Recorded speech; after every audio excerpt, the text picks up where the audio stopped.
We really enjoyed our trip through the Colorado Rocky Mountains. We started our journey in the mystic San Luis Valley, stopping for the night at a ranch in Saguache. From there, we went north to Heaton Bay Campground just outside of Frisco, Colorado, and then up to Stillwater Campground near the beautiful town of Grand Lake. On our way to the northern border, we stopped to check out the prairie dog villages at Arapahoe National Wildlife Refuge. Stay tuned to check out some of the highlights from this journey.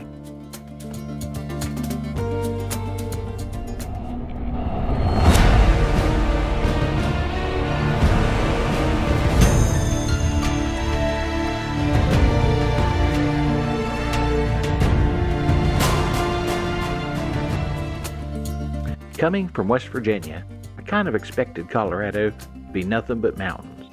Traveling on Route 285 from New Mexico, we soon found ourselves in the beautiful San Luis Valley. You could see mountains in the distance, but that's what made this prairie-like ranch land even that much more beautiful. We literally stayed in the middle of the prairie in our camper at the San Juan Ranch. This is a certified organic, 100% grass-fed beef ranch just south of Saguache.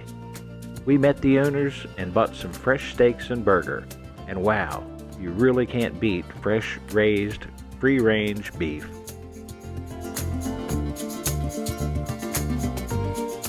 Next morning, we headed up Highway 285 and were finally in the middle of the Rocky Mountains, with the San Juan Range to the east and the Saguache Range to the west. Did I mention this was the end of May and there's still snow all over the place? This is supposed to be summertime. We continued up the Arkansas River Valley on Route 24. In Leadville, we got on Route 91, which is part of the Top of the Rockies Scenic Byway.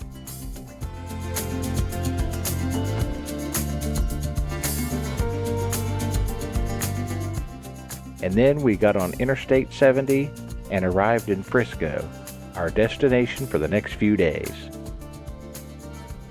Frisco is a beautiful little town deep in the Rocky Mountains and steeped in history. There's plenty to see and do in this area, so be sure to set aside some extra time. Wow, what a surprise when we pulled into the campground at Heaton Bay. It was snowing like crazy and Peg was having no part of it. We kind of figured it would be cooler, but this was downright winter time and it was awesome.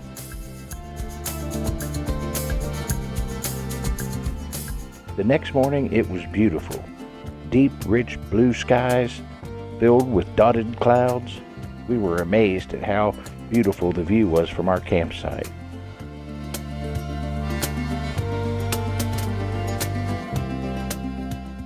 As we walked around the campground, we couldn't help but feeling like we were being watched. Turns out it was the aspen trees. We later started calling these trees the eyes of the forest.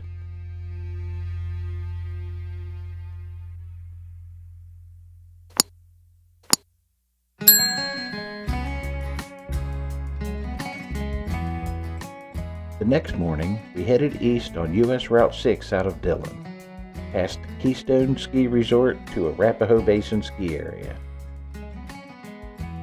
There's a pull-off area just past the ski resort, and it's a great place to take in the natural beauty.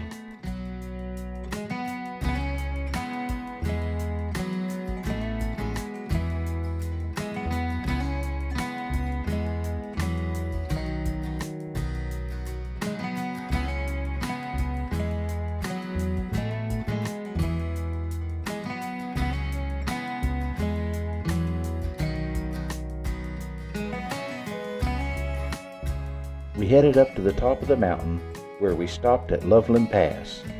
Loveland Pass has an elevation of 11,990 feet.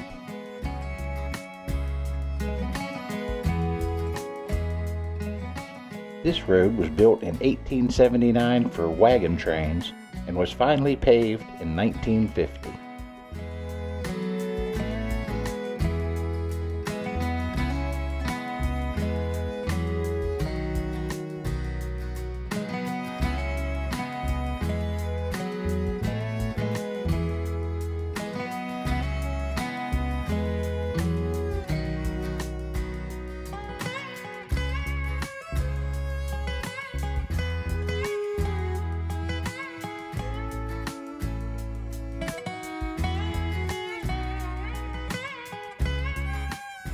The next day, we took Route 9 into Breckenridge, Colorado for breakfast and coffee before going to check out Isaac Hartstone, the Breckenridge Troll.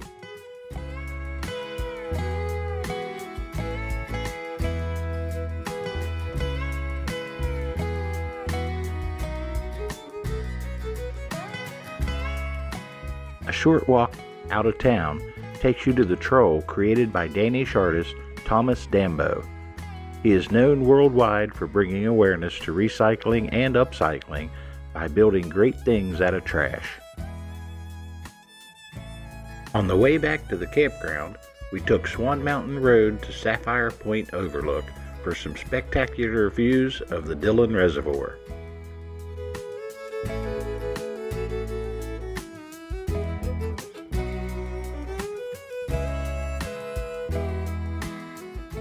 We soon met up with some little friends that seemed very well fed, to say the least.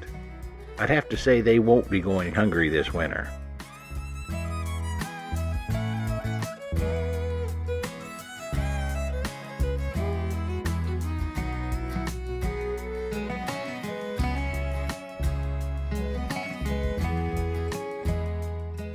You just don't get tired of checking out the scenery here. The Rocky Mountains are just spectacular, and this time of year was great with the warm afternoons and the cool evenings.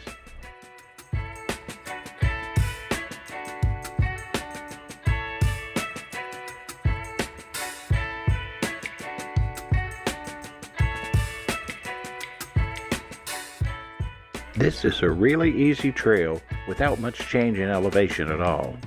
You should allow about 30 minutes, and that'll give you plenty of time to take in the scenery.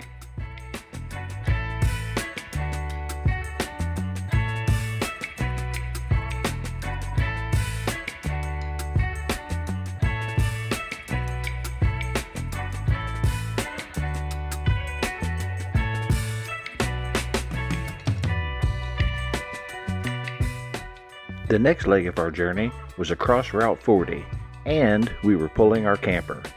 This was a challenging but fun road to drive, and the best part is that it's right in the middle of the Rocky Mountains.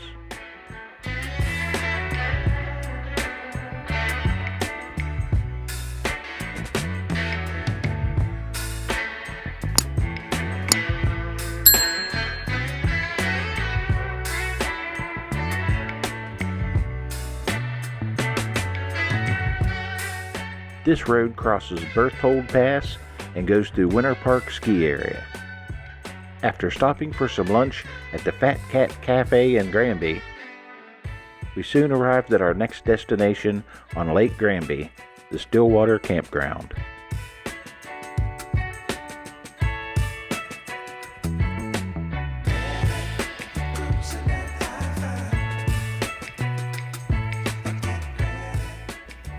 Again, this turned out to be another beautiful day, so we wasted no time enjoying it. I must admit, we did have a few adult beverages, so we figured this would be the perfect opportunity to take some time-lapse videos of the beautiful sky and our shenanigans. Well, all good things must come to an end, and this day was no different. It ended with a beautiful sunset, and we had a great time here at Granby.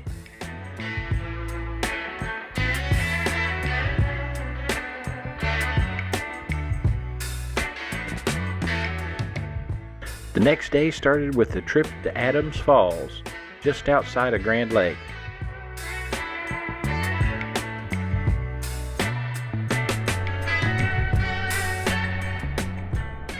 And then we decided to take a hike around Monarch Lake. This was a really nice hike, but I must say, the altitude here was starting to get to me. At around 8,400 feet, the air here was much thinner than what I'm used to.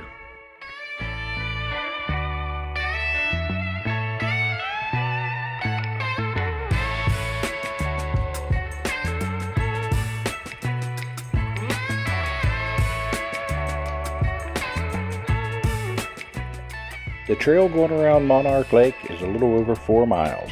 It has only moderate ups and downs.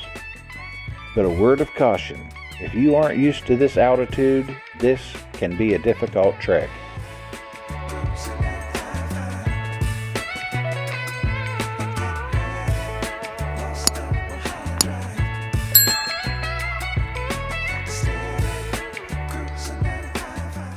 We try to have new experiences each day, and the day after this hike was no different. Today, we picked up our granddaughter at Denver International Airport. She flew in from Pittsburgh and will be joining us the next few weeks on our adventures. This was her first flight in an airplane, and she loved it.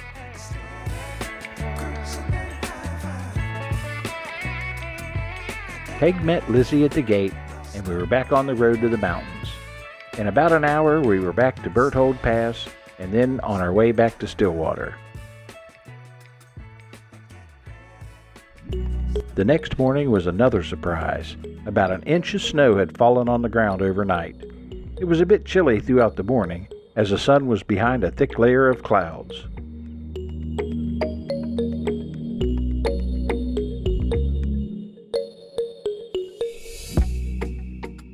Our last day in Colorado took us up Route 125 to the Arapahoe National Wildlife Refuge.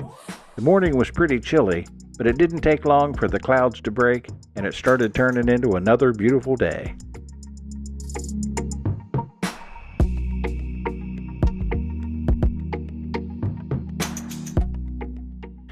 The north-central area of Colorado between the high plains and the southern Rockies has an elevation of about 8,000 feet in the valley. There is a lot of ecological diversity in this area, and it's on display for everyone to see. We saw some huge prairie dog communities, pronghorns, and many other different types of waterfowl.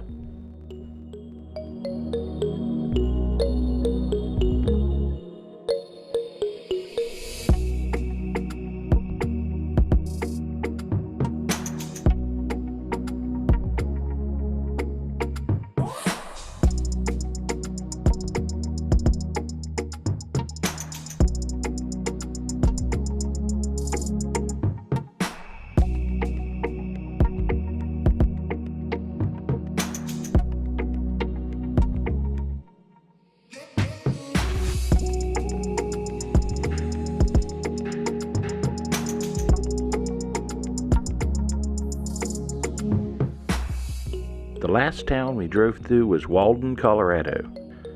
This is known as the moose viewing capital of Colorado. Now, we didn't have much luck in the moose viewing category, but the rolling hills of this region were really pretty in the Rocky Mountain springtime.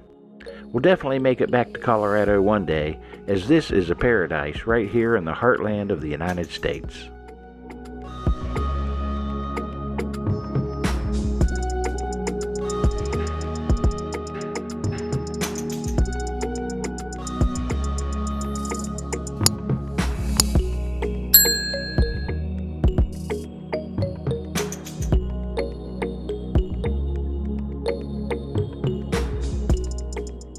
Thanks for watching, and if you'd like to see more videos like this, please subscribe to our YouTube channel.